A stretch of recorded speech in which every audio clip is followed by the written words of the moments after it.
এখন আমার মেয়েরা হাত দিয়ে লেবু ধরছে। লেবু যেন ছিল না আব্বু, অ্যাফোর্ডেবল আর কি।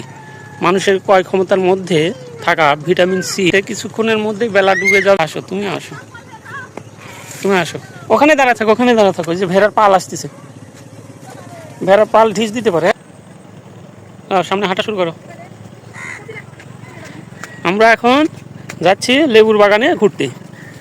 এই যে দর্শক বন্ধুরা দেখুন, আমরা আমাদের বাড়ির পাশে এই যে আত্রাই নদীর ধারে অবস্থিত এক লেবুর বাগানে ঘুরতে চলে আসি।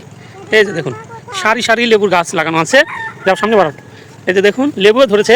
এই যে লেবু, আর কিছুদিন পরে, হয়তো 15 দিন 20 দিন পরেই এই লেবুগুলো খাওয়ার উপযোগী হয়ে যাবে। আপনারা জানেন যে কাগজি লেবু ভিটামিন সিতে ঠাসা একটি ফল। দামে বেশ সহজলভ্য, খুব বেশি দাম না, মোটামুটি সস্তায় বলা যায়। অ্যাফোর্ডেবল আর কি। মানুষের ক্রয় ক্ষমতার মধ্যে থাকা ভিটামিন সির সবচাইতে সহজলভ্য উৎস হচ্ছে এই কাগজি লেবু। এই লেবুর বাগান আমরা ঘুরতে আসছি। এই যে দেখুন দর্শক বন্ধুরা, কত লেবুর গাছ। সঙ্গে আছে আমার 2 মেয়ে, রাইসা আর আলিশা। এই যে বন্ধুরা দেখুন, কি সুন্দর প্রাকৃতিক পরিবেশ। সাথে এই যে পিছন সাইডে আত্রাই নদী, লোকজন মাছ ধরছে। আর এই নদীর ধারে এই যে লেবুর বাগান, কত লেবুর গাছ। এই যে থোকায় থোকায় লেবু ধরে আছে। দেখুন কি সুন্দর প্রাকৃতিক পরিবেশে এসেছি আমরা, মনটা আনন্দে ভরে যাচ্ছে, একেবারে নির্মল বিনোদন। এই যে দেখুন, আমার মেয়েরা হাত দিয়ে লেবু ধরছে। লেবু যেন ছিল না আব্বু, লেবু এখানে দেখা যাবে, স্পর্শ করা যাবে, কিন্তু লেবু ছিঁড়া যাবে না, কারণ লেবুর বাগানের মালিক এখানে উপস্থিত নেই, তাই তাকে না বলে লেবু ছিঁড়া যাবে না। এই যে বন্ধুরা আপনাদেরকে দেখাই, সামনে যদি আরেকটু বাড়াই, এই যে দেখুন চলন বিল, এই যে বিশাল চলন বিল। এই যে দেখুন, এই এই বাগানের আশপাশে যাদের বাড়ি তারা গরু পালে, গরুর গোবর দিয়ে এই যে কায়রা তৈরি করছে। এই কায়রা জ্বালানি হিসেবে ব্যবহৃত হয়। শহরের মানুষজন হয়তো বুঝবেন না, কিন্তু গ্রামগঞ্জে মাটির চুলায়, যাকে হেসেল বলে, মাটির হেসেল বা মাটির চুলায় রান্না করার জন্য জ্বালানি হিসেবে এই যে পাটকাঠি বা শোলা আর এই যে গরুর গোবর দিয়ে তৈরি করা এই কায়রা খুবই কার্যকরী একটি জ্বালানি হিসেবে কাজ করে।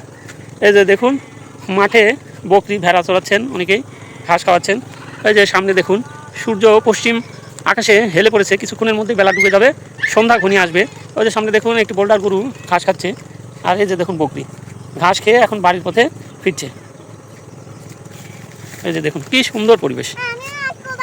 হ্যাঁ আসো, আসো তুমি, আসো তুমি, আসো। ওখানে দাঁড়া থাকো, ওখানে দাঁড়া থাকো। যে ভেড়ার পাল আসতেছে, ভেড়ার পাল ঢিস দিতে পারে। হ্যাঁ, এই যে দর্শক বন্ধুরা দেখুন, সারাদিন ঘাস খেয়ে, চলন বিলের বুকে ঘাস খেয়ে এখন ভেড়ার দল বাড়িতে ফিরছে। দেখুন, গৃহপালিত ভেড়া বাড়ির টানে, নারীর টানে এরা বাড়ির দিকে যাচ্ছে। এই যে দেখাই, যাওয়ার পথে এই যে লেবুর বাগানের মধ্যে খুব সুন্দর ঘাস জন্মেছে, সেই ঘাস খেতে খেতে এরা বাড়ির দিকে যাচ্ছে। আর যিনি ভেড়ার মালিক, তিনি একজন মহিলা, উনি পিছনে পিছনে আসতেছেন। তো বন্ধুরা, আমাদের গ্রামগঞ্জের মানুষদের যে জীবিকা অর্জনের অন্যতম উপায় হলো পশুপালন করা, এবং এই কাজে পুরুষদের চাইতে বাড়ির মেয়েরাই, নারীরাই বেশি জড়িত থাকে। ওই যে গেলেন ভেড়ার মালিক। তো বন্ধুরা, আমি আর বেশি সময় নেব না, বিদায় নেব এখন আপনাদের কাছ থেকে। এই যে আত্রাই নদীর পাড়ে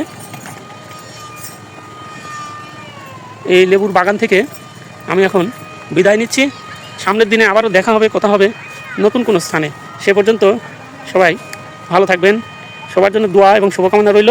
আর আমার জন্য দোয়া চাই, আল্লাহ পাক যেন আমাকেও ভালো রাখেন, সুস্থ রাখেন, এবং আপনাদেরকে নতুন নতুন ভিডিও উপহার দেওয়ার তৌফিক দান করেন। সবাই দোয়া করবেন, আমিন। আল্লাহ হাফেজ।